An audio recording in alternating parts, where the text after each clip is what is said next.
Bwana wetu Yesu Kristo asifiwe.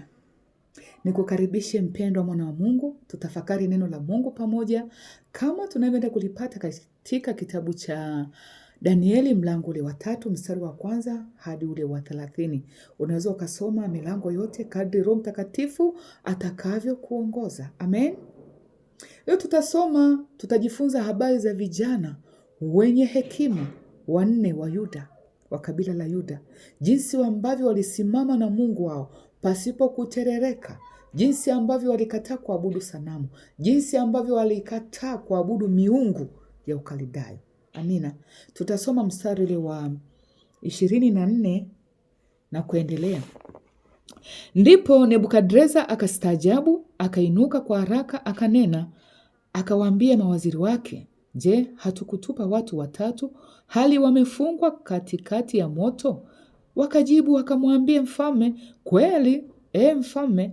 Akajibu akasema, tazama, mimi naona watu 4, nao wamefunguliwa, wanatembea katikati ya moto, hali hawana madhara, na sura yake yule wa 4 ni mfano wa wana wa miungu. Kisha Nebukadreza akaukaribia mdomo wa ile tanuru iliyokuwa inawaka moto, akanena akasema, enyi Shadraki na Meshaki na Abednego, watumishi wa Mungu aliye juu, tokeni mje huku. Ndipo Shadraki na Meshaki na Abednego wakatoka katika ule moto, na maamiri na manaibu na maliwali na mawaziri waliokuwa pamoja wamekusanyika pamoja. Wakawaona watu hao ya kuwa ule moto ulikuwa hauna nguvu juu ya miili yao, wala nywele za vichwa vyao hazikuteketea, wala suruali hazikubadilika, wala harufu ya moto haikuwapata hata kidogo. Hata harufu ya moshi haikusikika kwao. Tunaona jinsi ambavyo huyu mfalme alivyokuwa na kiburi, jinsi ambavyo alijitawala na akatamani watu waweze kumwabudu na kumsujudia. Haikutosha, akatengeneza sanamu kubwa katikati ya mji, ili kwamba filimbi, ngoma na kila aina ya vitu vinavyotoa sauti vikipigwa, waweze kuabudu na kusujudia ile sanamu.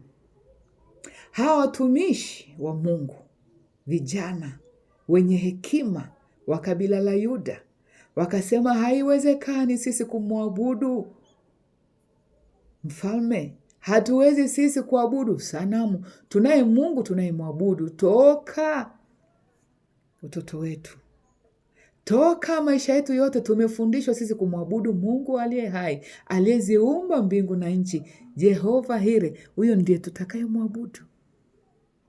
Mfalme akawaambia, hivi mnadhani huyu Mungu wenu aweza kuwaokoa na hiyo tanuru ya moto? Wakasema, mfalme, sisi hata hayo hayatuhusu, hatuhusiani kabisa na hiyo tanuru. Sisi tunajua Mungu wetu aweza kutuokoa. Mfalme alivyoona kiburi na msimamo wa wale vijana, akaghadhibika, akasema, hiyo tanuru ichochwe mara 7 ya kawaida, alafu wafungwe, watupwe, wateketee, wasionekane. Nani kakudanganya kwamba unaweza ukamkimbia Mungu? Nani kakudanganya? Aliyesimama na Mungu anaweza akaanguka kirahisi namna hiyo? Wakatupwa.